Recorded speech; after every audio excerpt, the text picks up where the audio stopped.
Discord e vou compartilhar a minha tela.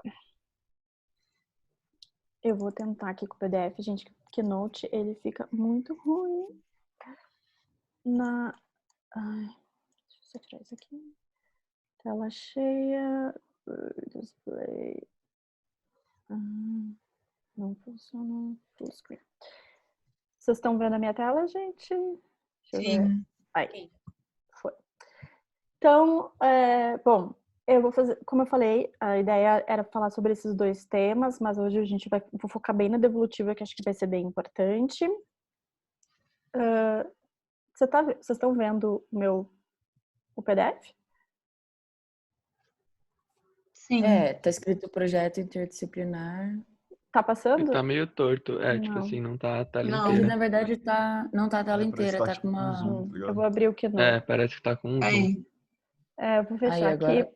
É porque deu algum negócio mesmo aqui que deu de erro. Mas tem como você tirar o zoom quando você dá um share screen. Então, não sei porque no PDF Tem eu um não botãozinho numa setinha. No próprio, tipo, do próprio zoom mesmo, não é ferramenta do seu PC, ele aparece uma janelinha com uma opção. Peraí, eu acho que eu vou fazer aqui no Keynote, que daí ele vai.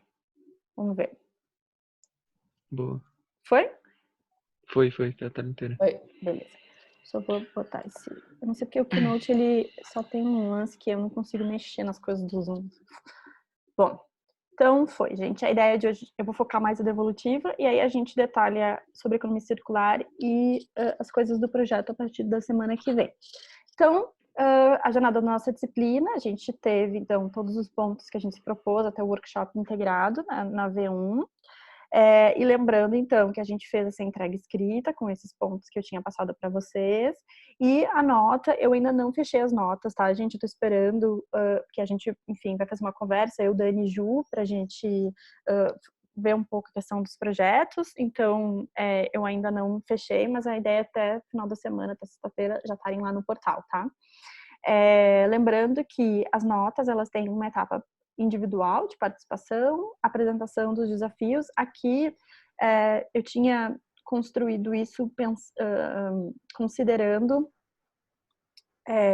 a oficina que a gente ia fazer e a proposta da solução, né? Então, a oficina a gente fez mesmo online, então só para vocês entenderem o que eu estou considerando para essa nota, né? São as 2 aulas presenciais que a gente fez sobre o download do público, né? Então, a gente fez uma aula onde a gente discutiu quem era o público, depois a gente fez uma aula de discussão do público, o que acabou resultando naquela documentação que vocês me entregaram. Então, aqui eu não estou avaliando a entrega da documentação, mas eu estou avaliando, né, o resultado desse processo de que vocês conseguiram levantar desafios dos usuários que fossem relevantes, né? Então, para isso, a gente teve essas 2 aulas presenciais, aquela aula de mentoria e também a informação que vocês usaram no workshop, né? Que foram aqueles post-its que vocês preencheram e usaram para discussão do trabalho, tá?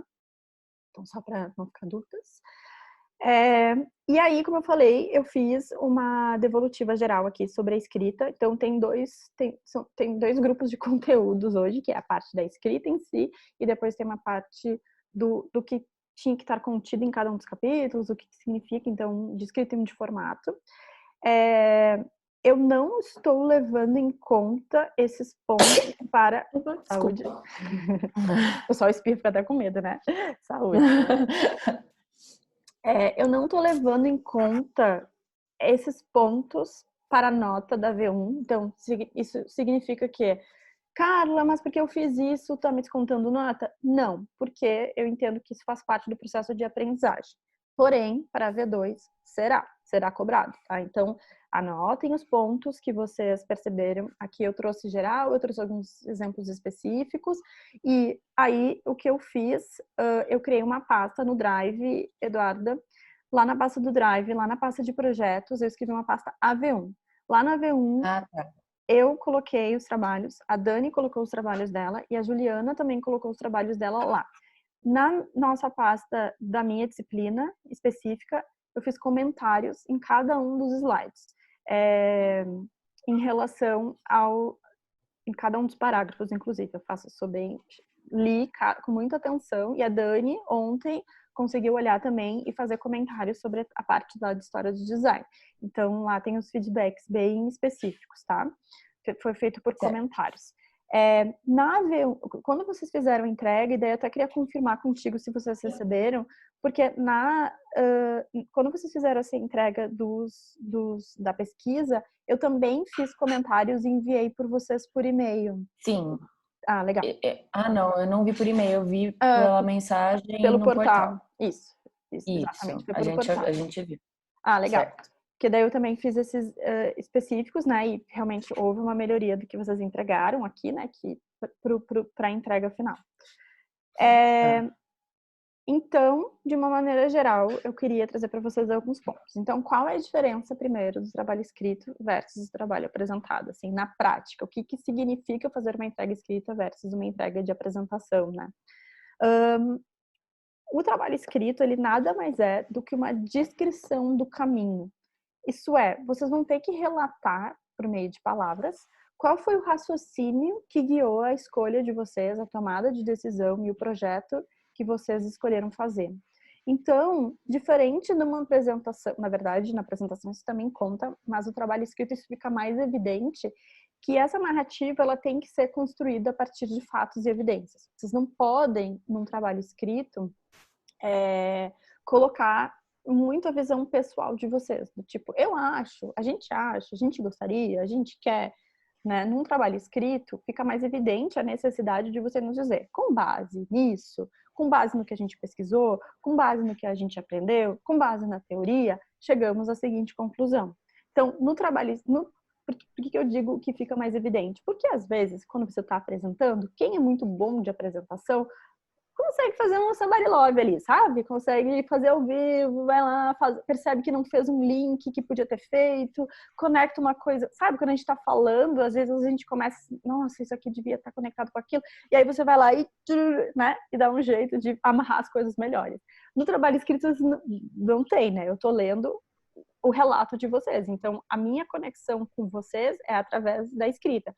Então, essa escrita, ela tem que ser pensada também como uma experiência, no sentido de vocês conseguirem fazerem essa narrativa para que o leitor entenda qual foi o caminho que vocês percorreram. Então, eu, como leitora, precisa estar muito claro da onde vocês partiram, para onde vocês estão chegando e com o que vocês usaram como base para fazer isso. Então, o mais importante de um trabalho escrito, não que isso não seja importante de um trabalho apresentado, mas no trabalho apresentado você tem a fala ali que te ajuda a sustentar todas essas argumentações. No trabalho escrito você não tem.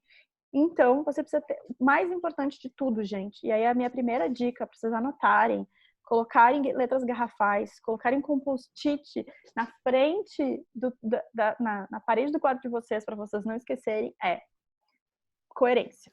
Precisa ter coerência do início ao fim. E em alguns projetos, em alguns casos de vocês, do trabalho de vocês, a impressão que eu tive, e junto com a Daniela, com a Daniela ontem a gente conversou, a impressão que a gente teve em alguns casos foi que ninguém leu de cabo a rabo, sabe? Ninguém pegou o trabalho e leu, assim, do início ao fim, em alguns casos, não em todos, mas do início ao fim, disse assim, isso é um trabalho único. Aqui tem uma narrativa. Aqui dá pra ver que a gente partiu daqui e chegou lá. A impressão que a gente tem, a gente sabe que isso é muito comum, né? Tu faz a persona, aí um do grupo fica responsável pela persona, um do grupo fica responsável por fazer parte das referências, um fica da proposta, aí depois junta tudo e faz retalhos de conteúdos que não necessariamente falam entre si. E aí, essa questão do leitor, da experiência do leitor se perde, né? Porque o ideal é você fazer esses nexos. Então, você explicar para ele por que você escolheu colocar aquela referência, explicar por que você decidiu esse público e não outro, né? E, no caso do trabalho escrito, existem alguns formatos e normas que nos ajudam a fazer isso acontecer.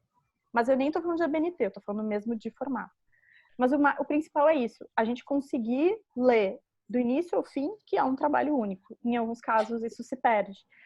Alguns de vocês têm mais facilidade com a escrita, tem uns de vocês que já têm uma noção desse raciocínio, dessa construção. Então, assim, fica muito claro e evidente o ponto de partida, onde chegou, onde foi. Mas, de uma maneira geral, acho que esse, não sei se algum dia alguém já falou isso para vocês, mas esse é o objetivo do trabalho escrito. O trabalho escrito nada mais é do que uma descrição do projeto feito. Então, essa descrição, ela tem que contar os passos e a tomada de decisão e ser amigável com esse leitor que está lendo, assim, para ele entender o que você está falando. E eu não estou dizendo aqui que esse texto tem que ser feito.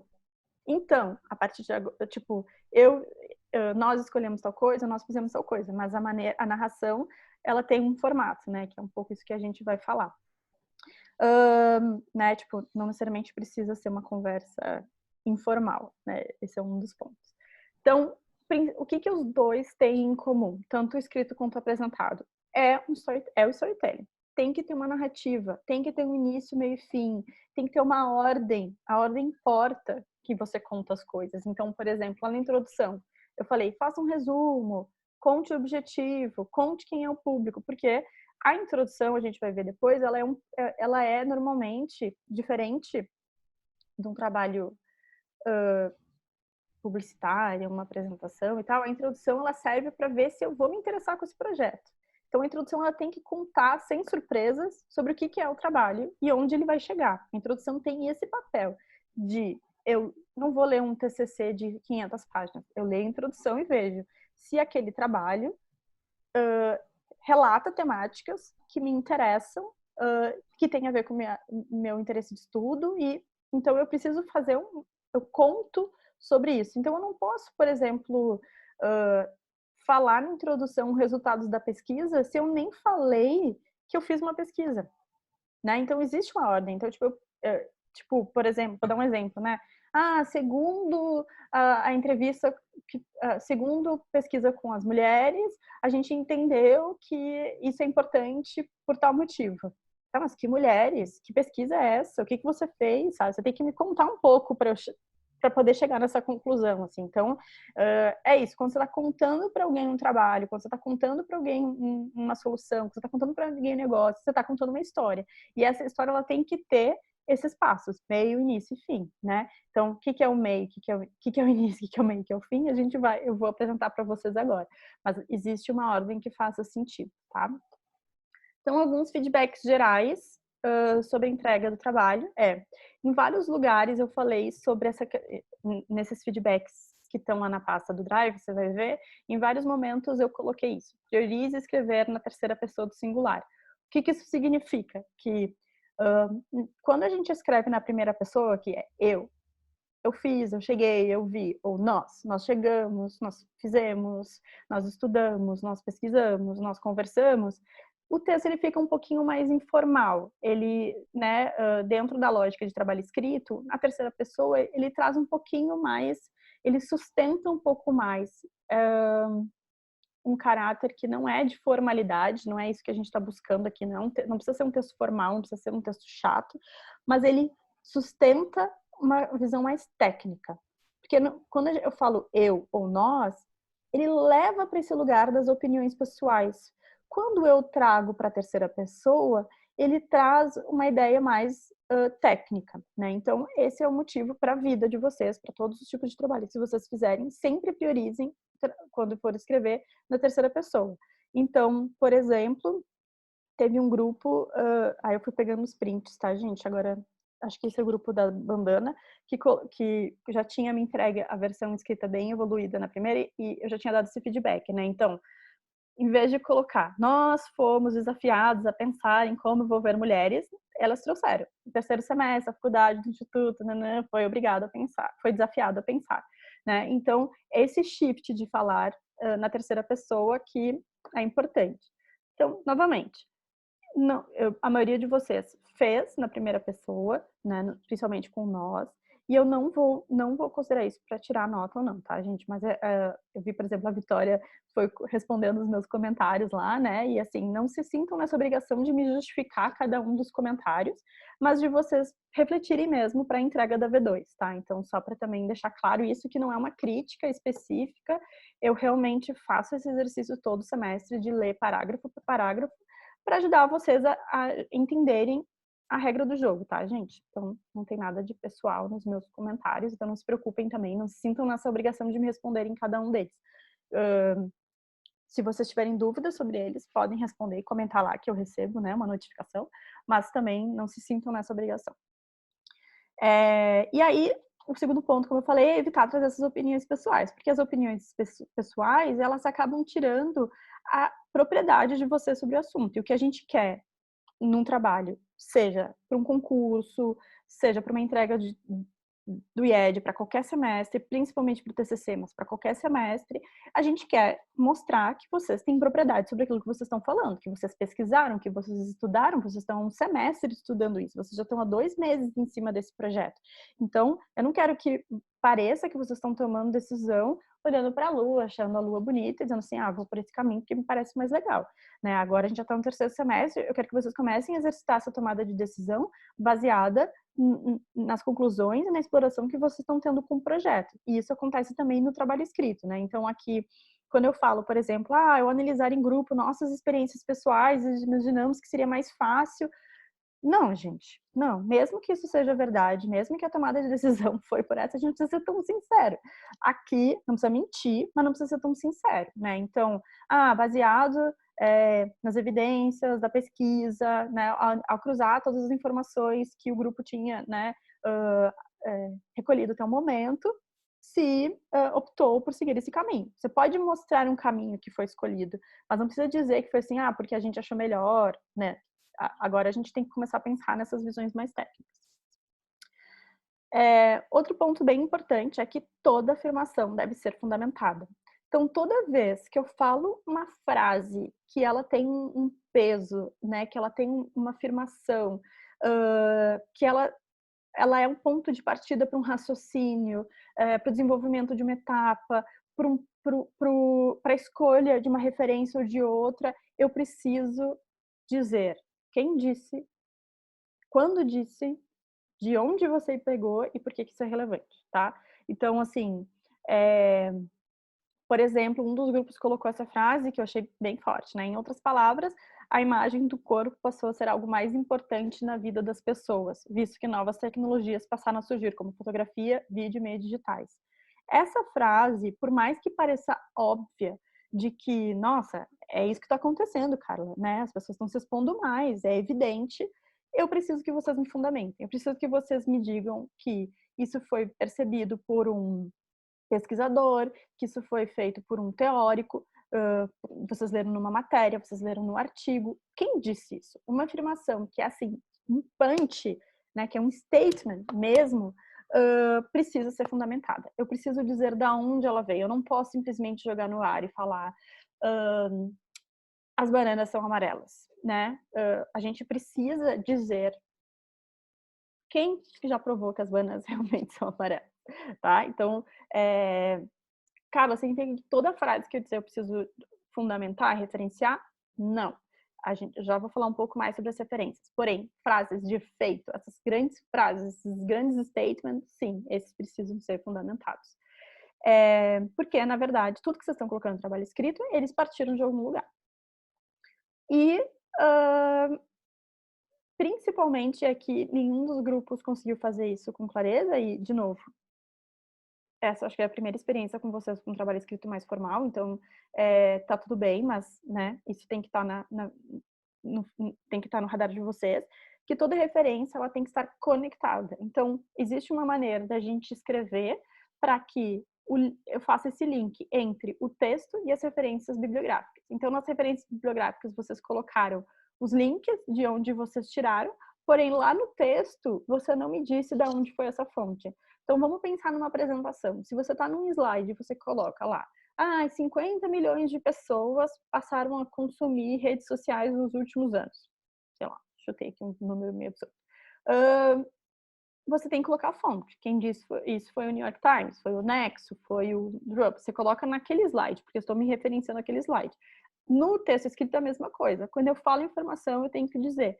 E eu faço isso falando através de onde e quando essa informação foi dita. Então, por exemplo, aqui teve um grupo que colocou esse exemplo. Assim como a Heloísa Domingues, Lucas Torres, o CEO da empresa, do grupo, aqui a caixinha A caixinha está bem na minha frente. Grupo especializado na área que atende ícone de educação diz que o movimento maker na educação não existe majoritariamente. Então, ela colocou as aspas. Mas aqui faltou, eu disse quem, mas não disse quando. Por que isso é importante colocar entre aspas, e é o que eu vou apresentar aqui, essa referência, entre aspas não, desculpa, entre parênteses, essa referência de quando foi. Então, eu geralmente coloco o ano em que essa publicação saiu para me referenciar. Porque muitas vezes, um mesmo autor, ele evolui em cima de um conceito. Então, vamos pensar o livro da Economia Donuts que a gente viu.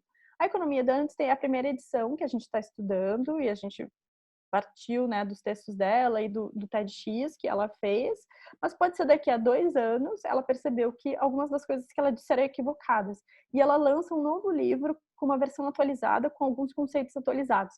Eu preciso dizer, mesmo que seja da mesma autora, de que ano que eu estou pegando a referência dela, que pode ser que em anos diferentes ela tenha conceitos diferentes para o mesmo tema. Então, o ano importa. Carla, Oi. Então, para a V2, para a parte escrita da V2, você quer que a gente faça, tipo, igual num trabalho de TCC mesmo, pode ser, tipo, quando você coloca o númerozinho em cima da afirmação e tá no cabeçalho a referência do número e beleza. Pode tá ser bom. também, pode ser por notas. Tá, ok. Eu acho que fica mais clean o texto, assim, Sim, mais fica limpo. menos chato, né? Porque fica esse monte de referência. Mas igual Mas aí, então, eu teria que fazer no Word mesmo, né? Porque o nosso foi no PowerPoint, por exemplo. eu acho que o PowerPoint também tem essa função. Dá uma Isso eu já não sei, olhadinha. porque toda vez que eu fiz isso foi no Word, mas só que eu vou pesquisar, Dá então. uma pesquisada. Não necessariamente precisa ser no Word. Se vocês Tá. fizerem no texto, eu vou mostrar aqui como a gente faz a TCC normalmente. Se vocês fizerem desse formato, também pode continuar no PPT, não precisa ser no Word. Tudo bem. Uma coisa só importante, que acho que é bom a gente reforçar, qual é a diferença de referência e plágio. E, por favor, gente, podem fazer perguntas, como acho que foi a Eduarda, né, que fez. Podem me interromper e tirar dúvidas.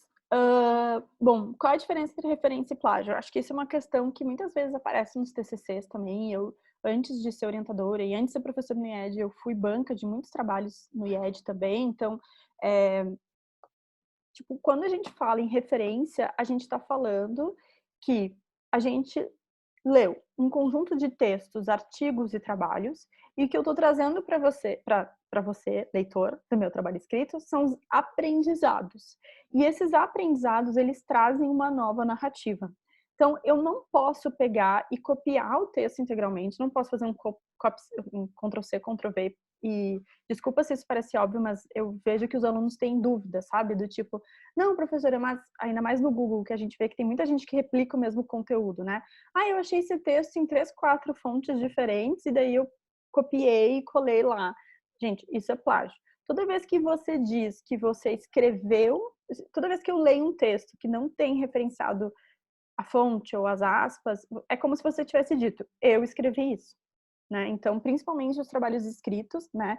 E plágio é um crime, então, assim, mesmo se você não encontre o autor daquele texto, é importante referenciar da onde você achou esse texto. Então, sempre tenha isso em mente. Então, o que significa referência? Referência significa que, então, eu li, eu achei o autor, eu achei a Kate, por exemplo, da Economia Donut, eu achei uma outra autora que fala sobre economia circular e eu achei um outro autor que também fala sobre esse tema. Eu li os 3, eu li 1, eu li 2, e estou te contando o que eu aprendi sobre ele. E eu apresento numa narrativa minha, na ordem que eu quiser, e não na ordem que eu li lá. E isso é um desafio, porque às vezes os autores eles já escrevem de um jeito tão incrível que tu fica assim, como que eu vou falar sobre isso se o autor já escolheu uma maneira de fazer isso tão bem? Né? Então, isso fica mais fácil quando a gente busca fontes diferentes de informação. Quanto mais artigos eu ler e textos eu ler sobre esse tema, mais eu vou ver como cada um começou a narrativa e eu vou pensar qual é a forma melhor de eu contar do meu jeito. Mas sim, você escolhe afirmações que foram as mais importantes para te ajudar a fundamentar e fazer aquelas referências que eu falei. Quando é uma afirmação, um statement importante, você pode botar aspas para dizer, olha, foi esse autor que disse, ele disse dessa forma. E você cria uma costura em torno dessa afirmação, que não precisa ser uma opinião se você concorda ou discorda desse autor, mas realmente um nexo entre as histórias. Então, eu trouxe aqui um exemplo prático, tá? De um artigo que eu escrevi ano passado, há uns 2 anos atrás, com 2 outros autores, de um projeto que eu fiz na prefeitura, e é um projeto prático, então ele é um artigo sobre um projeto prático, e vocês podem dar uma olhadinha depois. O que eu coloquei na fundamentação teórica? Minha fundamentação, eu apresentei o desenvolvimento de uma oficina, de um processo de design thinking, e nas referências eu apresento 2 ferramentas, que são as ferramentas que eu utilizei para o projeto, mas que são importantes eu fundamentar para o leitor que está lendo o meu trabalho. Então, eu explico o que são personas. Então, essa afirmação sobre as personas que eu fiz aqui. Personas são personagens fictícios criados para representar um grupo em particular de usuários baseados em seus interesses e atitudes em comum. Isso não é uma opinião pessoal minha. Isso eu li vários autores que eu nos últimos anos sobre design thinking, e isso é a conclusão que eu cheguei baseado nesses. Então, é uma conclusão de como eu enxergo o que são personas, mas eu usei isso a partir de alguns autores, como esse que eu cito aqui. O segundo, o Schneider e Stickthorne, quer falar o nome deles? 2014.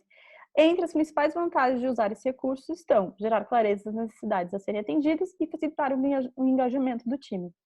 Essas 2, eu achei mais importante destacar as vantagens que os autores citam do que a persona, porque eles também têm um conceito para persona. Mas se eu for colocar tudo deles, fica uma cópia do texto integral. Então, eu fui lá, li o texto que eles tinham sobre persona, e de tudo eu achei que essa afirmação era mais importante destacar que eles fizeram, e não o texto todo. Seguindo, eu já faço diferente sobre as jornadas. Na jornada do usuário, eu trouxe o conceito que esses mesmos autores, inclusive, trazem. Com as minhas palavras, eu reescrevi, né? Tipo, não copiei e colei exatamente como eles colocaram lá, por isso que eu não coloquei entre aspas.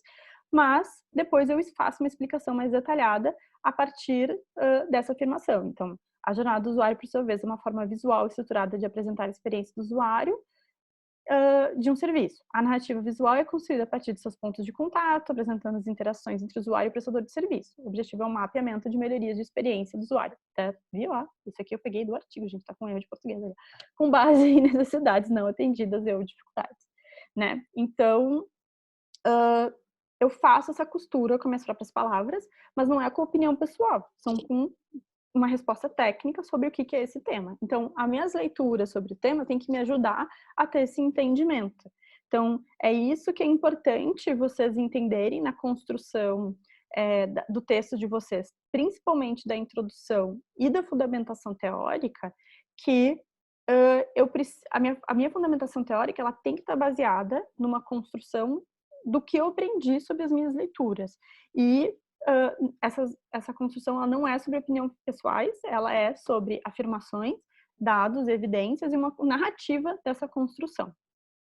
E aí, como vocês viram aqui, eu coloquei, né, o nome do autor e o ano. Então, a Eduarda falou que poderia ser como nota, mas eu trouxe aqui como a BNT faz essa conexão. Então, hoje, se a gente olhar, por exemplo, um livro, né, lá nas referências bibliográficas, eu quero que vocês façam isso para o exercício da V2, né, colocar nesse formato que a BNT pede, porque aqui não é sobre a chatice de fazer isso num formato burocrático, né, porque eu sei que tem um pouco a ver com isso. É um pouco chato, é um pouco burocrático, né? Depois que eu fiz meu mestrado, gente, eu sempre copio já as referências dessa forma, porque acho mais fácil. Os livros, de uma maneira geral, eles são mais simples, porque todo livro, eu tô com um livro aqui na minha frente, todo livro, ele tem nessa segunda parte aqui, nessa segunda página, ele já tem como eu devo escrever ele como referência. Esse aqui, cadê? Onde está? Só porque eu falei, esse aqui americano não tem. Esse aqui não está na segunda página. Onde está você? Enfim, todo livro nessa aba aqui de segunda página, ele mostra como deve ser feita a referência. Principalmente os livros em português, eles usam já a regra da BNT. Então, é só copiar. Quando você está fazendo um livro, você já olha lá e já copia. Mas o que é importante, né? Essa maneira que a gente escreve, então, por exemplo, aqui eu peguei o Queiroz e o Primo Basílio como exemplo, né? o livro é o Primo Basílio, o autor é o Queiroz, o Eça de Queiroz. Edição e o ano que foi lançado. Os meus gatilhos para fazer essa conexão é o autor e o ano. E é isso que eu posso fazer de forma indireta, como eu fiz no artigo, que eu escrevi o autor e o ano e reescrevi com as minhas palavras, ou de forma direta, quando você coloca aspas, que você está, de fato, usando o conceito que o autor, exatamente como ele escreveu. E aí você pode fazer isso de formas diferentes, colocando numa frase, ou colocando aspas, o texto no final, ou só colocando a citação inteira e colocando de onde você tirou. Então, o autor e o ano, ele vai ser o link que faz entre o texto e a referência bibliográfica, que foi o que vocês não fizeram ao longo do trabalho de vocês.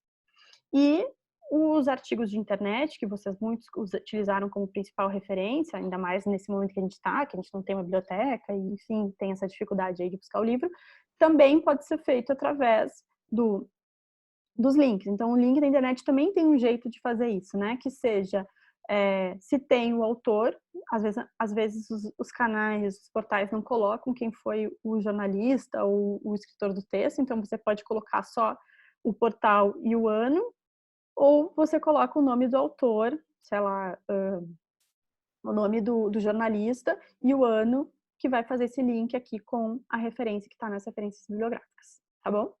Então, aqui é só um exemplo mesmo de um geral, assim, sobre a escrita, que vocês vão ver que eu fiz comentários específicos sobre isso em cada um dos parágrafos. Aqui está na terceira pessoa, aqui está na primeira pessoa, aqui poderia ter uma referência, quem disse.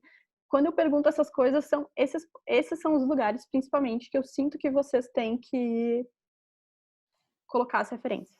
Então, lá nessa pasta da V1, eu coloquei esses comentários lá na pastinha específicas, onde eu acho, já li trabalho a trabalho, onde eu acho que tem que fazer as melhorias. Mas leve em consideração todo esse conjunto aqui, né, de coisas que eu tô trazendo aqui também, que são pontos relevantes e que são pontos que se talvez eu tenha me passado, não tenha comentado, vocês podem também aplicar essas lógicas, certo? Alguma dúvida até aqui? Não. Não. Não. Gente, aqui eu fiz, de fato, uma visão mais escrita. Talvez esteja um pouco chato, né, para depois da V1, mas acho que é importante a gente passar por isso. Alguns de vocês talvez tenham mais facilidade com texto, para outros de vocês talvez seja novidade, mas eu senti que seria importante pontuar essas coisas, que são coisas para a vida mesmo, não só para o meu trabalho. Então, agora eu trouxe, em relação aos formatos e ao conteúdo dos capítulos, alguns feedbacks gerais também para todos, mas que já entram um pouquinho mais especificamente dentro da entrega do trabalho em si, tá? Então, o trabalho, ele tinha essa característica, né, de esses capítulos, a capa, o sumário, introdução, fundamentação teórica, a proposta inicial e referências bibliográficas, né? Alguns grupos ficaram com algumas dúvidas em relação ao que estava contido em quê, mas por isso eu também vou entrar em cada um deles agora para a gente falar um pouco sobre eles. Uma coisa importante, sempre priorizem entregar em PDF os trabalhos de vocês. Isso, eu não estou falando isso porque algum grupo me entregou em Google Drive, ou porque realmente surgiram algumas dúvidas, né, em relação à entrega. Ah, professora, ficou muito pesado. Ah, professora, eu não vou conseguir mandar o arquivo aberto. Gente, mas assim, ó, sempre que vocês puderem, na vida de vocês, entreguem os trabalhos em PDF. O PDF, ele garante formatação, ele garante a fonte, né, que vocês utilizaram. Às vezes a pessoa abre o arquivo e não tem as mesmas características. Se vocês quiserem mandar em Google Drive, podem mandar, mas aí mandem também com a possibilidade da pessoa só comentar e não editar, porque enfim, é o trabalho de vocês, essa é a entrega de vocês, e oficialmente o PDF ele traz um pouco essa segurança de que a pessoa recebeu aquilo que você enviou, né? E se vocês tiverem limite de tamanho, também teve alguns grupos que tiveram essa dificuldade, vocês podem sempre colocar no Drive, principalmente porque o portal tem um limite de entrega, né, de tamanho, então vocês podem jogar no Drive e colocar o link, mais do que o WeTransfer, tá? Porque o WeTransfer tem esse negócio de durar só alguns dias, então às vezes pode ser pior. Então, sempre priorizem colocar no Drive, ou também tem um serviço chamado Small PDF, que é um site que você consegue baixar o tamanho do PDF. E ele tem, você pode fazer 2 PDFs por dia gratuito, se não pago. Então, aí também é uma possibilidade. Mas o PDF, assim, concurso, projeto, para qualquer coisa que vocês forem fazer, gente, trabalhos, tudo que for oficial, qualquer coisa, AV1, AV2, sub, exame. Eu tô falando isso porque eu já recebi muito trabalho em Word, gente. Trabalho até alunos de pós-graduação. E assim, mesmo que seja um trabalho que vocês estão entregando, entregam em formato PDF, tá? E aí, pontos importantes sobre a capa. O projeto, não só o projeto, como o nome do arquivo, ele tem que ser capaz de identificar o grupo. E vocês não têm ideia a infinidade de arquivos que eu recebo, e até coloquei uns prints aqui, ó, sem nome, ou com o meu nome, que é ótimo também. Eu tenho vários TCCs. TCC da Carla, gente, sério, muitos TCCs da Carla eu recebo, né? O trabalho da Carla, que isso de fato, eu botei o da Dani também, a Dani recebeu um avião da Dani, né? Tipo, o trabalho não é da Dani, é de vocês. E esse nome do arquivo, por mais que faça sentido na organização de vocês, né? Para dizer, esse é o trabalho que eu tenho que entregar para a Dani, para a gente, quando eu faço o download dos arquivos, eu acabo perdendo esse link. Por mais que no Drive ele facilita mais, né? Porque no Drive eu consigo ver de quem é. Mesmo assim, é importante vocês se acostumarem a escrever o nome do projeto e o nome do grupo, ou o nome de um dos representantes do grupo também no nome do arquivo, tá? Isso é geral. Teve uma melhoria grande da primeira entrega, né? Por exemplo, eu recebi projetos com aula 7, projeto Inter. Tipo, projeto Inter, todos de vocês são projetos Inters, né? Então, olhando a capa, eu não consigo identificar o trabalho de vocês. Então, é sempre importante vocês terem esse cuidado. E isso, gente, eu estou falando para vocês aqui, mas já aconteceu de aluno do IED entregar em concurso trabalho assim, sabe? Concurso Brastemp. Aí você manda lá, concurso Toque. Você tem que olhar as regras do jogo. Normalmente, os concursos, eles têm também essas regras do que pode ter na capa, se tem que ser anônimo ou não tem que ser anônimo, né? Qual que é o nome do arquivo, como nomear o arquivo. Então, assim, esse passo parece um passo burocrático chato, mas ele importa muito. Então, tomem esse cuidado e criem esse hábito de sempre revisar no final. Será que esse é o melhor nome? Será que essa é a melhor forma de identificar? Será que eu posso colocar o meu nome? Não posso? Né? Enfim, se questionem isso e pensem qual que é a melhor forma da pessoa identificar que esse trabalho é o meu, sabe? E façam esse cuidado. Introdução. Foi muito difícil para vocês escreverem introdução? Como foi? Quero ouvir alguns feedbacks para eu parar de falar um pouco. Mais ou menos, até entender exatamente o que você estava esperando ter na introdução, foi meio complicado, mas depois que meu grupo entendeu o que precisava ter na introdução, foi tranquilo. Mais alguém gostaria de fazer algum comentário? Para não ficar falando sozinha, gente. Não me deixem sozinha. A gente foi assim, que nem o da Júlia. Tipo, teve a questão de esclarecer tudo, sabe? E contextualizar. Acho que o mais difícil foi a contextualização, né? Como a gente pôde relacionar o conceito que a gente estava passando com o nosso projeto. Mas, de resto, acho que foi muito, muito bom a sinergia que teve entre o grupo para fazer o trabalho junto. Tá, legal. Eu sei também que eu deixei bem genérico, né? Eu falei resumo, objetivos, né?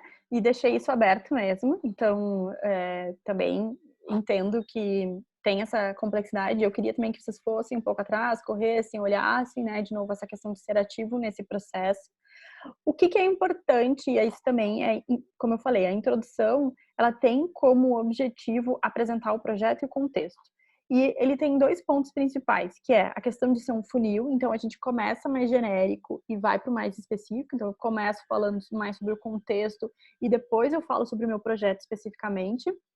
E a narrativa importa, porque esse é o spoiler que você está dando para que a pessoa decida se esse trabalho é relevante ou não, se eu vou ler esse trabalho até o final ou não. E vocês vão se deparar muito com isso no TCC, né, de vocês verem trabalhos que o título e o resumo parecem, nossa, esse trabalho vai ser muito relevante para mim. E aí você vai ver a pessoa, na verdade, tinha uma hipótese diferente da que você estava imaginando, ou chegou num outro lugar, os outros autores que não são os autores que você está usando, e que no fim não é tão bom. Então, esse é o papel da introdução. E a introdução, normalmente, a gente não necessariamente tem que responder todas essas perguntas dessa forma, mas mais ou menos é isso que a gente constrói. Qual é a temática? Qual é o tamanho ou grandeza desse contexto? Então, estou desenvolvendo um projeto que aproxima mulheres do universo maker. Qual é o contexto do universo maker? Qual é o contexto de mulheres? Qual é o recorte? Né? Então, para mulheres makers, né? Existe um desafio geral, segundo dados tais, as mulheres, segundo pesquisa levantada pelo Fab Lab da cidade de São Paulo, né, que foi apresentado em sala de aula, por exemplo, vocês podem usar a referência, as mulheres são as que menos acessam o serviço. Então, a partir disso, a gente foi entender que mulheres que poderiam acessar. Nosso insight foi trabalhar com o público de ensino médio. No ensino médio, os desafios que passam são esses. Então, você faz uma introdução sobre a temática, o tamanho desse desafio, o recorte que vocês escolheram a partir desse tema e a relevância desse recorte.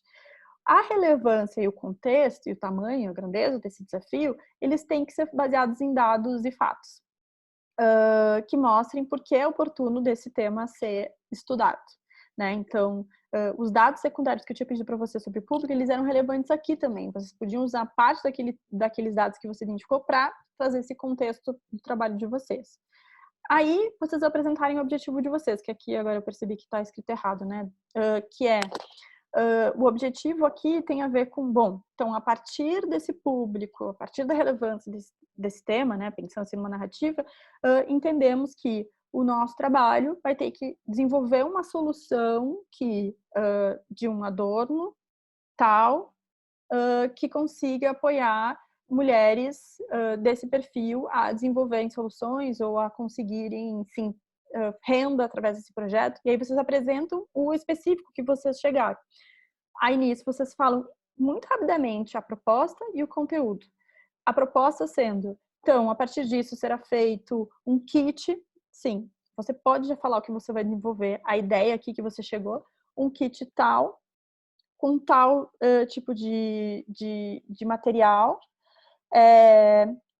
com foco nesse desafio, né? E aí você já pode contar mesmo, né, dessa forma mais sucinta, qual é a proposta. De novo, diferente dos trabalhos de apresentação que você faz um tadá, que você quer surpreender a pessoa no final, um trabalho escrito a gente tem que revelar o que a pessoa vai ler nesse projeto, que vem para o último. Normalmente, na introdução, a gente também apresenta os capítulos. Então eu falo, então no primeiro capítulo você vai ler sobre a história da joia, no segundo você vai aprender sobre histórico, um estilo histórico do design que vai ser utilizado como inspiração para o desenvolvimento do projeto, a temática da economia colaborativa, que é a inspiração para essa construção, a apresentação da pesquisa e, por último, no último capítulo, a proposta do projeto em si. Então, você apresenta o que a pessoa vai ler. A pessoa, de novo, ela não tem surpresa, ela consegue ver qual é esse fim. Normalmente, no TCC, tem mais um capítulo, que é a justificativa, mas eu não vou trazer aqui, porque daí a gente vai deixar isso muito doido nesse momento. Uma complexidade não precisa. Mas esse também já é mais ou menos o caminho da introdução. O Vilauba, ou a Célia, não sei quem que vai dar aula para vocês lá no 5º semestre de TCC, a parte de monografia, vai explicar isso melhor, com mais qualidade, mas isso aqui é o que faz sentido pra gente nesse trabalho, né? Vocês conseguirem fazer essa narrativa e me contar qual é a relação do trabalho. Eu botei aqui que o projeto da Bandana fez isso muito bem. E acho que vale vocês darem uma lida, tá lá na pasta, vocês darem uma lida nessa introdução. Por quê? Vocês vão ver que a introdução que elas fizeram ficou muito bem fundamentada. Não sei se necessariamente ela segue todos esses pontos que eu coloquei aqui, mas deu para ver ela conseguiu construir essa narrativa do raciocínio do grupo e apresentar o que o grupo chegou e onde ele está partindo. Assim. Então, acho que meninas e Breno, parabéns, acho que ficou bem escrito a introdução de vocês. Vocês vão ver nos comentários que teve outras introduções que eu também pontuei pontos interessantes. teve outros grupos que começaram também bem, mas eu achei que como um todo essa narrativa ficou interessante. Por quê? Não é, vocês têm que escrever aqui, por isso que eu falei que a gente ficou com a sensação de que do início ao fim não tinha essa narrativa, porque na introdução às vezes vocês falavam uma coisa, não necessariamente essa mesma coisa estava lá no desenvolvimento da proposta, não necessariamente a mesma coisa depois estava amarrado lá na frente, então vocês têm que olhar isso como uma narrativa única mesmo, e a introdução ela é o elo que faz a conexão. Tem pessoas, inclusive, que preferem fazer a introdução no final, porque a introdução consegue fazer esse resumo do todo. Algum ponto que vale comentar? Alguma dúvida? Não. Não me deixe falando sozinha, gente. Fico muito triste. Bom, a fundamentação teórica é o ponto que precisa mais atenção de todos, assim, porque, de fato, foi onde vocês tiveram mais dificuldade de fazer esses nexos e fazer aquele exemplo que eu falei para vocês, né? Então, apresentar os aprofundamentos teóricos, mas principalmente o que vocês apontar dentro da teoria que vocês escolheram, quais foram os aprendizados que são pertinentes para o projeto. Então, esse é um ponto. Ponto é vocês conseguirem explicar aquela teoria e me dizer, olha, essa teoria é relevante. Então, e 2, depois lá no projeto, eu tenho que entender por que você escolheu essa teoria. Ela não pode estar solta e sem estar conectada com o projeto de vocês. E acho que a Dani também deu esse feedback, né? Que as coisas têm que estar casadas. Então, é essa coerência que precisa estar fazendo tem que estar fazendo conexão. Então, eu trouxe aqui outro exemplo da... Deixa eu ver, peraí se eu consigo tirar minha caixinha aqui que está bem na frente. Eu trouxe outro exemplo aqui, que é o exemplo daquele artigo que eu escrevi, né? Então, lá na fundamentação teórica, eu escolhi falar sobre personas e jornadas. Então, eu escolhi, dentro da teoria do artigo, apenas aquelas, eu li um monte de outras ferramentas quando eu li o texto desses autores, porque eles, se vocês conhecem esse livro, ele tem várias ferramentas. Eu li várias, mas eu escolhi colocar só a persona e jornada porque foram as que eu utilizei. Então, o mapa de empatia ou o, sei lá, casos análogos, eu não coloquei, por mais que o autor também apresente, porque no fim eles não foram relevantes. Porque lá no capítulo de projeto, depois eu conecto com o que eu apresentei. Lá na parte onde eu descrevo como o projeto foi realizado, eu explico, ó, os professores foram convidados a validar as pessoas e desenhar a plataforma por meio de protótipos. Então, que eu também escrevi o que significa um protótipo lá na teoria. Então, é esse nexo que tem que estar. Não adianta vocês colocarem um monte de coisa na fundamentação teórica que depois lá no projeto ele não está sendo utilizado. Então, é isso que, essa inteligência que vocês têm que fazer sobre a teoria que vocês leem. E é isso que faz vocês usarem como referência e não como plágio. Porque vocês vão escolher de tudo que vocês lerem aquilo que vai fazer sentido no trabalho de vocês. Então, não significa na referência teórica você já falar, eu escolhi as personas, porque as personas são relevantes, porque lá no projeto você vai ver que eu fiz a persona. Não, não é isso. É você na teoria dizer, olha, dentro da teoria do Design Thinking, usa esse método, foram ferramentas que valem destacar são essas, e depois lá no trabalho você diz, usei a ferramenta tal, conforme a teoria já mostrou o que ela significa, tá? Então aqui, por exemplo, eu também coloquei fotos da jornada e da persona que a gente criou para o desenvolvimento do projeto. Então, essa coerência que vocês têm que fazer entre o que vocês tinham de referencial teórico versus o que vocês desenvolveram de projeto. E isso que ficou faltando no trabalho de vocês. E por isso que deu essa impressão de que cada um fez um capítulo, de que não houve essa construção dessa narrativa como um todo. Então, quais foram as três fontes de informações que vocês tinham principais esse semestre? Dentro da minha disciplina, a gente usou a economia Donut. Eu sei que a gente não explorou muito e também sem a biblioteca, eu acabei colocando lá no portal o livro em inglês, que é o que eu tinha, que eu encontrei online, assim, disponível, né? E eu sei que, enfim, existem desafios de língua e tal, mas eu nem exigi tanto de vocês esse aprofundamento, porque por causa desses desafios a gente está online. Porém, porém, ela era uma fonte importante, né, que a gente utilizou para discutir sobre as novas economias e as novas formas de desenvolver um produto. vocês tinham a teoria de design, né, que talvez não tenha ficado tão claro esse semestre, mas eu acho que um ponto importante que a gente queria é que a teoria da história do design fosse inspiração para vocês desenvolverem a solução de vocês. Então, ela também era para ser utilizada como um referencial teórico. E, por último, vocês também acabaram fazendo, a Ju não tinha colocado na pasta ainda, mas vocês acabaram fazendo uma documentação de materiais possíveis na aula de fabricação digital, né? Isso também, por mais que eu não tenha pedido obrigatoriamente para vocês colocarem, vocês tiveram insights que vocês, inclusive, trouxeram na ideação que utilizaram esse material. Então, vocês poderiam ter se proposto a colocar isso também, tá? Então, Cara, diga. eu tenho uma dúvida. A nossa pesquisa de história do design que a gente fez das joias, a gente precisa usar isso como uma referência para o nosso projeto? Tipo, o meu grupo pesquisou sobre joias da Idade Média. Eu preciso colocar uma referência da Idade Média no meu projeto de bandana?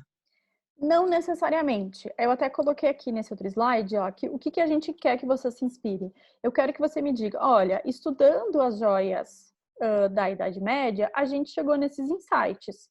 Que é isso que a gente sentiu falta, sabe? De vocês conectarem o que vocês viram de importante lá. Então, pode ser que você ache que possa usar, de alguma forma, a estética, ou eles tinham um método de desenvolvimento que era interessante, ou por exemplo, eu já tive um aluno que fez o TCC dele de joias, o Danilo Choi, não sei se vocês conhecem, faz mais tempo. O Danilo, o que ele fez? Ele buscou qual era o sentido da joia na Idade Média. Não sei se era Idade Média agora, mas enfim, ele buscou tipo a ideia por que a joia nasceu. A joia nasceu com esse propósito, e é esse propósito que a gente quer replicar no nosso trabalho de uma forma nova. Então, não necessariamente você precisa utilizar tipo exatamente o que vocês pesquisaram, mas o que vocês aprenderam, acharam interessante, conheceram da história do design que vocês podem aprender.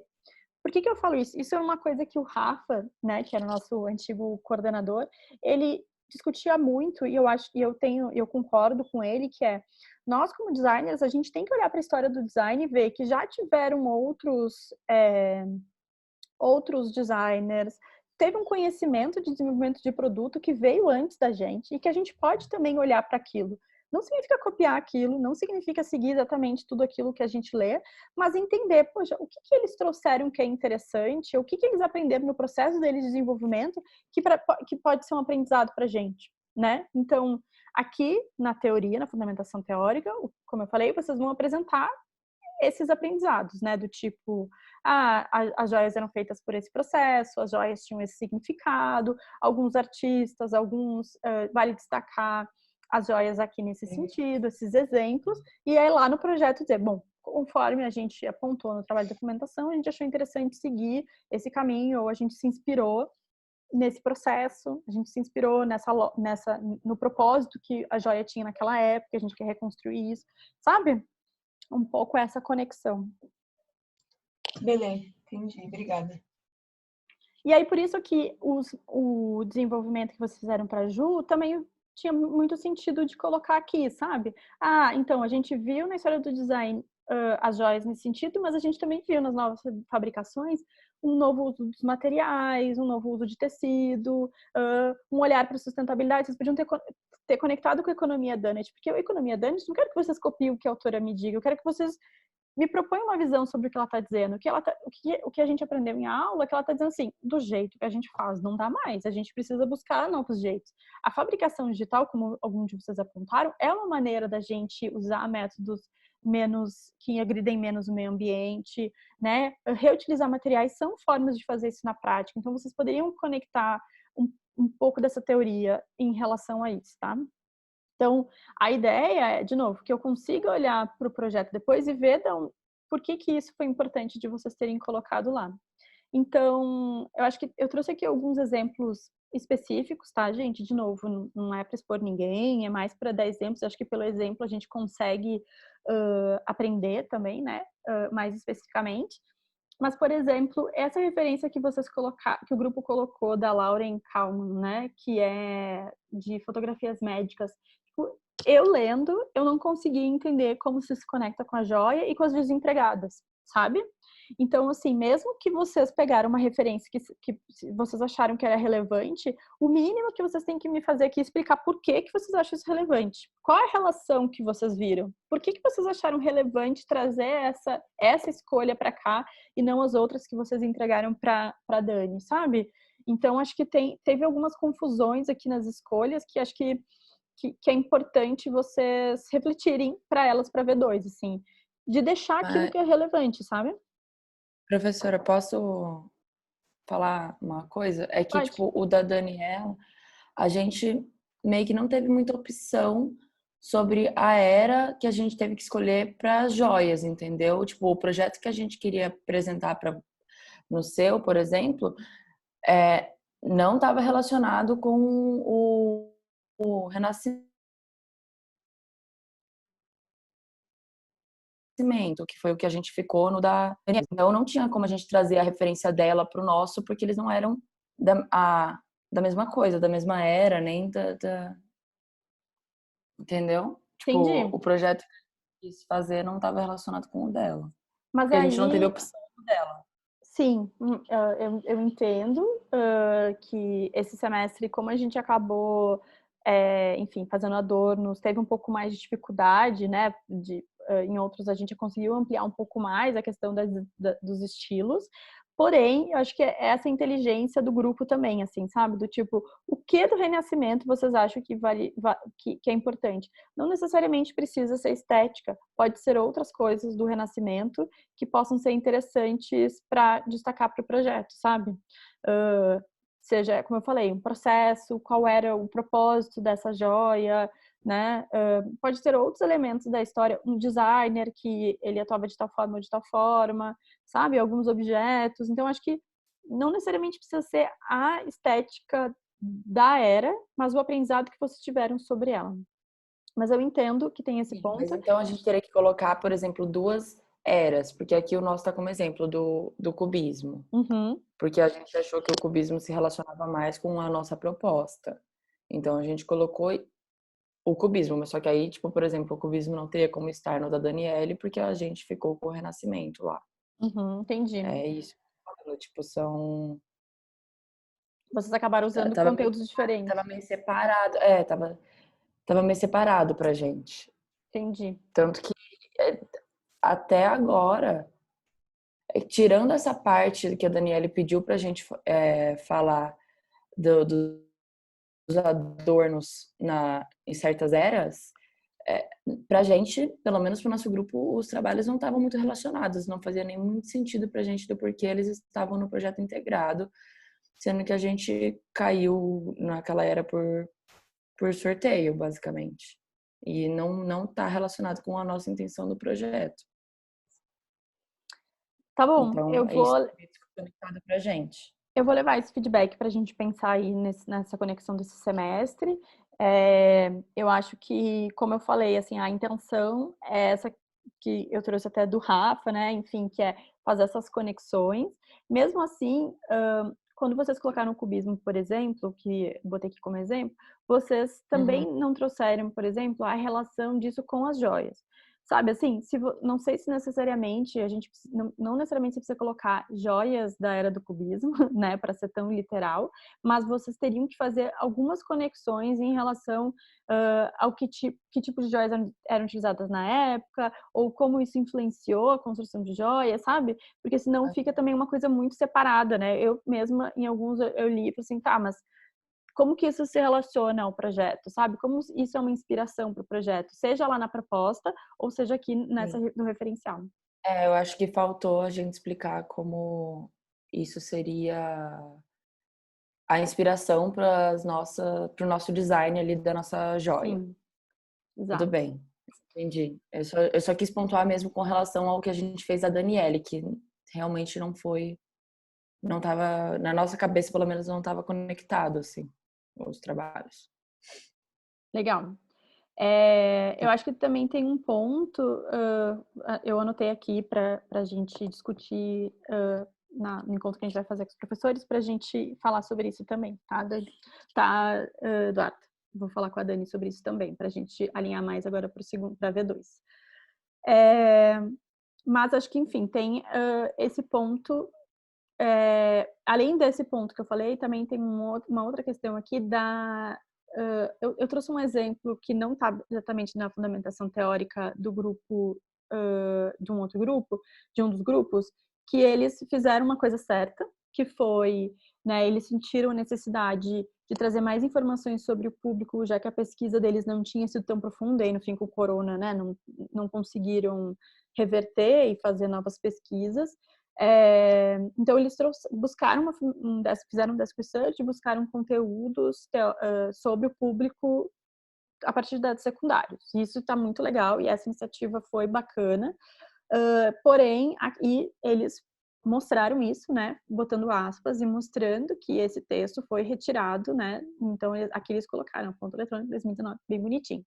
Porém, esse é um ponto de atenção para os textos que a gente faz, que é essa costura que eu comentei para vocês, né? Então, o ideal é a gente não copiar tudo, por mais que assim, professora, mas eu queria mostrar que isso foi fundamentado de algum lugar, que não sou eu que estou dizendo. Tudo bem, mesmo assim, você tem que trazer essa costura, porque eu, como leitora, quero saber a sua opinião sobre esse assunto e por que você achou relevante trazer essas informações.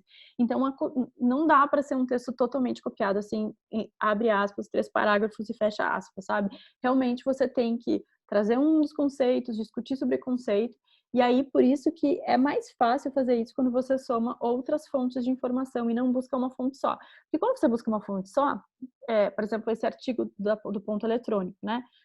Esse artigo, esse autor, a pessoa que escreveu esse texto, ou as pessoas que escreveram esse texto, escolheram uma ordem para contar. E aí, quando a gente só lê gente, dá muita vontade de copiar essa ordem. Porque ele já fez um raciocínio, ele já fez um storytelling, fez todo sentido. É muito difícil pegar outra referência, né? Escrever de outra forma aquilo que você está lendo de uma fonte só. Quando você pega um outro autor e ele traz outro ponto de vista, você começa a ver, aqui ele começou de outro jeito, aqui o ponto de partida dele foi tal.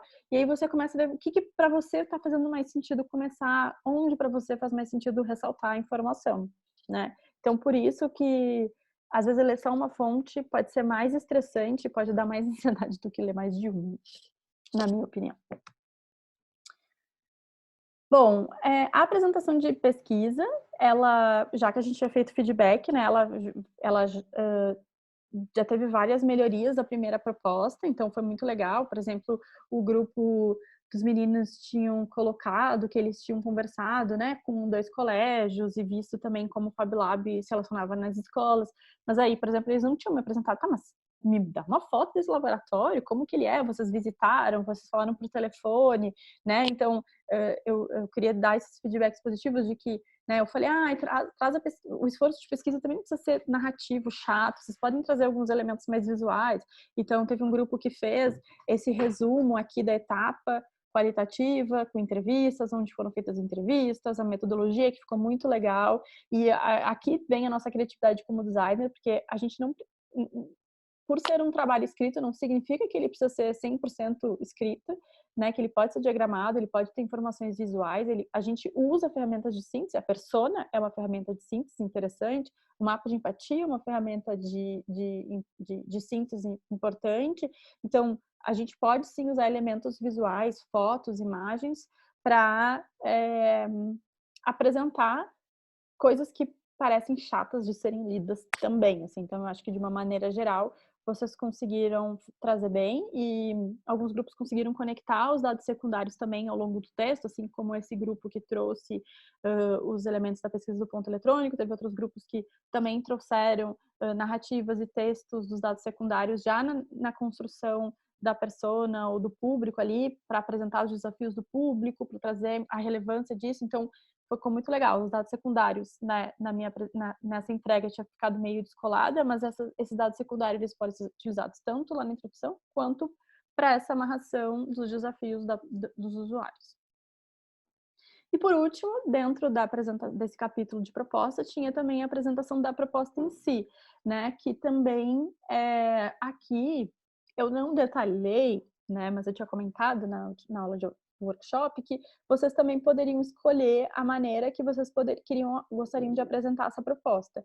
E aqui, claro, parece, já que vocês tinham ficado meio sem fôlego, alguns fizeram só um parágrafo, alguns escreveram um pouco mais, alguns trouxeram as fichas. Então, de uma maneira geral, o que é importante, assim, eu não esperava nada muito aprofundado nesse momento, né? Porque a gente, enfim, foi de uma semana para outra, era o resultado do workshop, mas pensando como resultado do workshop, a gente tinha pelo menos 3 informações que a gente podia trazer, que seria o esforço.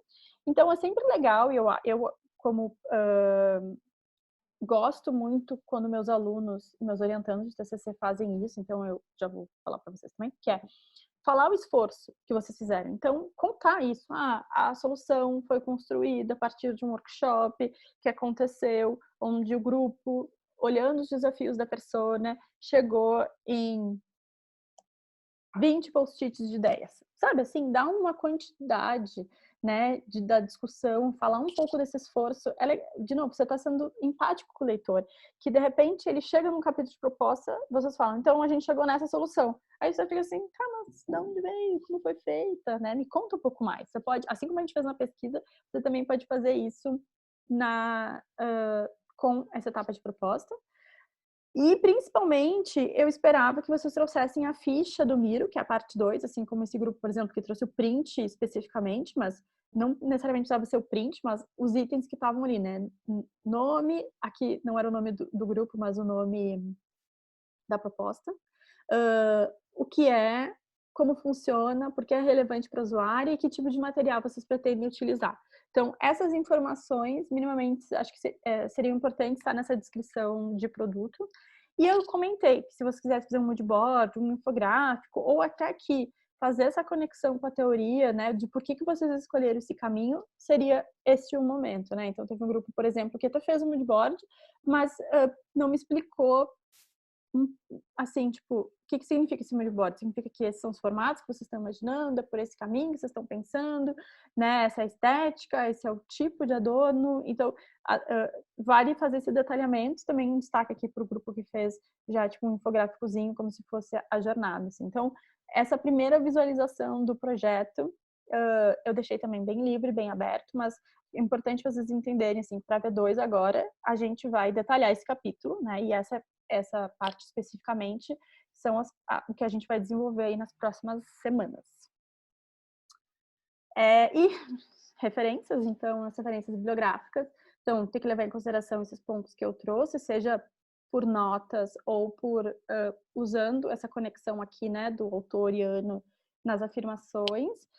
As ABNTs, eu gosto, as referências eu gosto que seja apresentado, então, nessa regra da ABNT, principalmente porque para poder fazer esse link com o texto, né? Então, é isso. E aí vocês podem fazer, se vocês botarem no Google como fazer referência de um documentário, se o pessoal usou o TEDx da Kate, né? Como eu faço para botar um vídeo? Tem tudo, gente. Todos. É fácil de achar, tem vários sites que fazem isso bem simples, bem diretos. Eu mesma botei um ali. Se vocês forem ver esse slide, tem um link de onde eu peguei essa referência, que é bem fácil de encontrar. Como você referencia, como você referencia no texto. E uma observação que nenhum grupo colocou o livro da Kate nas referências, botaram matérias ou botaram até outros links que acharam, mas como a gente usou ele, né, para a disciplina, é importante que ele esteja lá também. Pronto, gente. A aula de hoje foi bastante conteúdo, né? Bom, Sim. vai. Sim, deixa eu ver seus tontos, né? Mas, enfim, eu já subi essa apresentação, eu vou ver que tem uns errinhos, eu vou subir de novo lá no portal, na pasta de arquivos, e também subir no Drive para vocês terem essa versão, vocês podem olhar, revisitar e olhar também os comentários que vocês tiverem. De novo, se vocês tiverem dúvidas sobre a proposta e coisas, vocês podem me perguntar especificamente via portal, via mensagem ali, ou enfim, por e-mail, ou comentando, porque eu recebo o retorno dos comentários se vocês tiverem alguma dúvida, tá? Mas, de novo, não se sintam nessa obrigação de me responder e justificarem tudo. Acho que tem um ponto importante aqui, então, que a nossa V2 é essa mesma entrega. Então, seguimos com esta entrega que vocês fizeram, claro que revisada, né? espero que vocês revisem esses pontos que a gente viu que estavam errados, ou que estavam esquisitos, ou que precisavam melhorar. E vocês vão acrescentar a descrição da solução, a documentação do processo e o teste dos usuários, que seria o teste e o desenvolvimento do protótipo. Era a nossa proposta inicial, né? Agora, com a realidade que nós estamos, gente, o protótipo a gente vai ter que ver, né? Eu sei que o Hulk deu alguns caminhos, né, da gente fazer esse protótipo só digital, sem ele estar impresso, né? A gente agora vai entender um pouco com o desenvolvimento de vocês. Na semana que vem eu vou falar mais sobre isso. Então, a partir da escolha de projetos de vocês, a gente vai ver se vai ser possível fazer algum tipo de protótipo, não, claro, de fabricação digital, mas sei lá, algum protótipo de papel, algum protótipo, enfim, a gente vai ter que ver se a gente consegue fazer algum tipo de protótipo físico ou só virtual, e se vai ser possível fazer um teste, e que teste vai ser esse, tá? Então, eu vou esperar para tomar essa decisão, se a gente segue com o teste ou não, depois das próximas 2 semanas, que a gente vai usar especificamente para fazer o detalhamento desse projeto, tá? Então, eu fiz algumas mudanças já aqui do que estava previsto da V2 para abril, para a gente conseguir usar bem esse tempo. Então, hoje eu foquei na devolutiva. Semana que vem, a gente vai começar a falar mais sobre economia circular e os detalhamentos dos projetos, o que precisa, o que a gente vai detalhar do projeto de vocês, o que a gente vai chegar, porque agora a gente vai pensar mesmo. Qual o formato, qual é a cor, qual é o tipo de material, e a gente vai ter uma conexão direta com a disciplina da Ju, né, que vai ajudar vocês também a tomar essa decisão. Então, a gente vai estar tomando essa decisão e fazendo essas conexões diretamente com a Ju. Então, a Ju vai ter mais um mês de aula aí com ela para vocês, para a gente planejar esse projeto juntos, tá? Inclusive, a última semana de abril, a gente vai fazer uma mentoria conjunta com a disciplina de fabricação digital. Então, vai ser uma mentoria mais ou menos como a gente fez no dia do workshop, né? Onde eu e a Ju vamos dar feedbacks juntas sobre o projeto, para facilitar também para vocês não terem um feedback meu, depois um feedback dela e terem que fazer as conexões sozinhas, a gente vai fazer juntos. Carla, Oi. Na reunião que a gente teve com a Coral, ela disse que da Juliana a gente ia ter só mais 2 aulas e depois ia suspender. Eu acho, pelo que eu entendi, eram 3 aulas. Não? Eu entendi na reunião 2 aulas, não sei, posso estar errado. Ela mandou uma mensagem no portal, a Coral, falando que são 3. São 3. Tá. É porque na reunião por vídeo eu acho que ela tinha dito 2, mas tudo bem então. Era mais que ela mandou uma mensagem tipo ontem, hoje, sei lá. Acho que foi uma decisão assim, ontem do 45 do segundo tempo, que eu recebi a notícia também. Não, só que eu fiquei confusa, porque ela tinha dito que era só 2 na reunião por vídeo. Legal. Mas aí a gente vai fazer essa devolutiva na nossa 13ª aula, que vai ser a última de abril. Até coloquei aqui aquela tabelinha lá da Coral, né? Que ela pediu pra gente preencher. Eu já preenchi da minha disciplina. Então, já tem ali, né? No dia 27 a 30 de abril, a gente vai fazer essa aula de mentoria conjunta, tá? Pra gente discutir... desculpa. Eu acho que eu troquei aqui, né? Na verdade... É na aula 12, é por isso, são 3 aulas mesmo. Aqui eu botei errado, é na aula 12. Então, na semana que vem, eu vou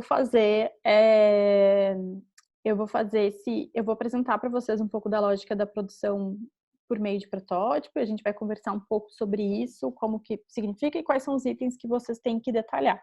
O que eu queria que vocês já fizessem para a semana que vem é um exercício simples, que é vocês assistirem um vídeo desse site.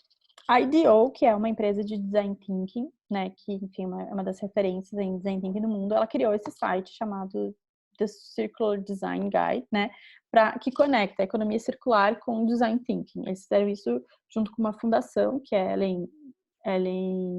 gente, esqueci o nome. Enfim, uma fundação que é bem focada em economia circular, e eles... Ellen Carter? Não. Ellen Carter, não? Não, acho que é uma... É isso, ela é... Exatamente. E aí, o que eles fizeram? Eles criaram algumas ferramentas para facilitar Esse processo, inclusive, eles têm um material bem focado em estudantes para desenvolverem soluções e desafios em economia circular.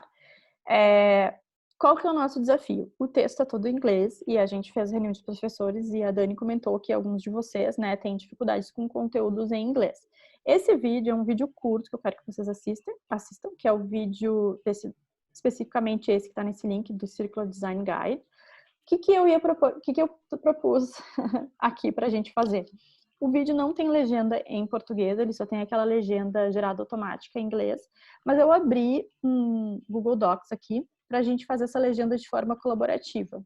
Eu comecei ali os primeiros minutinhos.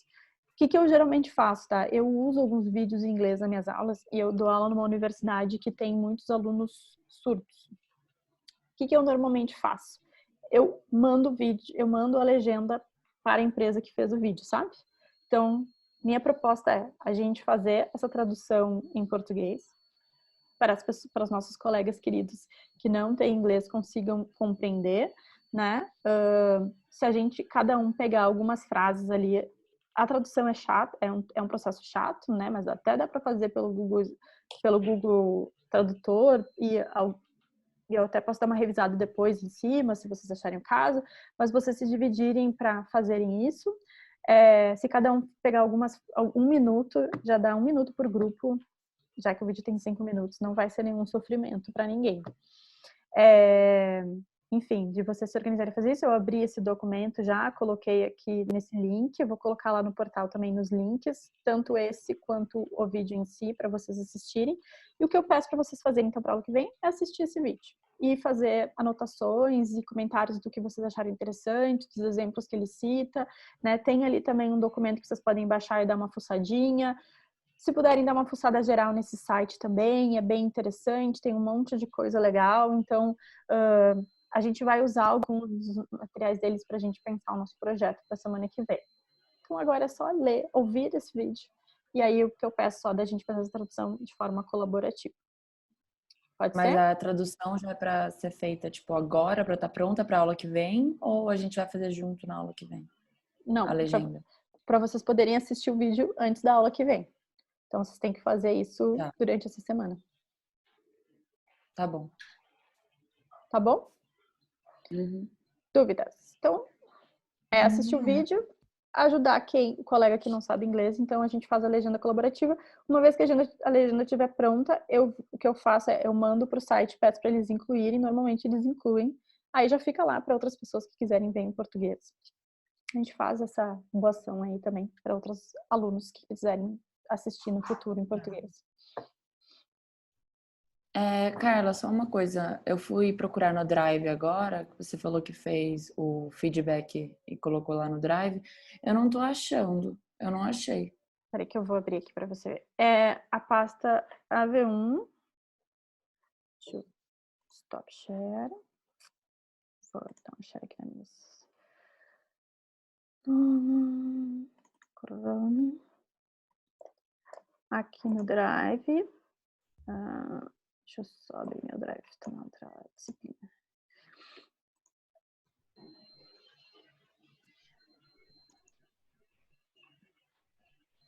Aqui na pasta projetos. Na pasta AV1, tá vendo? Aham. Aqui o projeto Inter. Aqui estão as entregas da Dani. A Ju colocou as entregas dela também, ó. E aqui no Inter, eu fiz estão os comentários. Então, a Dani criou um arquivo aqui para fazer os comentários, mas o meu estão aqui, ó. Deixa eu ver. Quando você abre, tá vendo? Aparece, ó. Peraí, só um minuto. Os meus comentarinhos do lado. Como o Ícaro botou o projeto lá nessa pasta, né, que tinha dado erro lá no portal, daí eles receberam o link, eles receberam os meus comentários, né, Vitória? A Vitória foi respondendo. Deixa eu ver. E Exatamente. a Brenda também, o dela estava no Drive, então ela já viu também os meus comentários, né? Mas aí para os outros grupos, estão lá. Já fiz comentários específicos.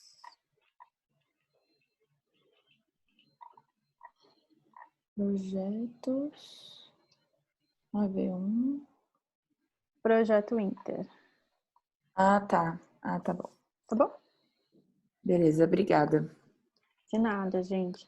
E aí, assim, enfim, é isso. Podem comentar ali que eu vou respondendo e tirar dúvidas específicas. E da minha parte, era isso. Alguém tem mais alguma dúvida, algum ponto?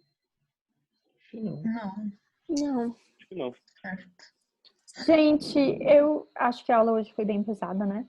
Mas eu espero que, de fato, assim, a gente tenha um segundo bimestre bem interessante. A gente está agora no filé mignon do projeto, gente, que é o desenvolvimento da solução em si, assim. Então, eu espero que vocês consigam curtir essa segunda etapa.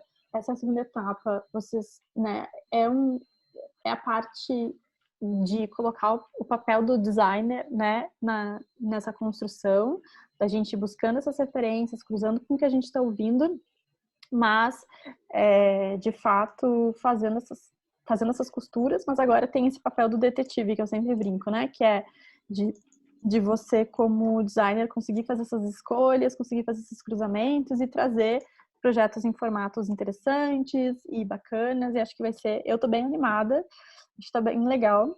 Ontem eu falei com o pessoal da prefeitura, eles estão super curiosos para ver como estão indo os projetos, quais são os públicos escolhidos.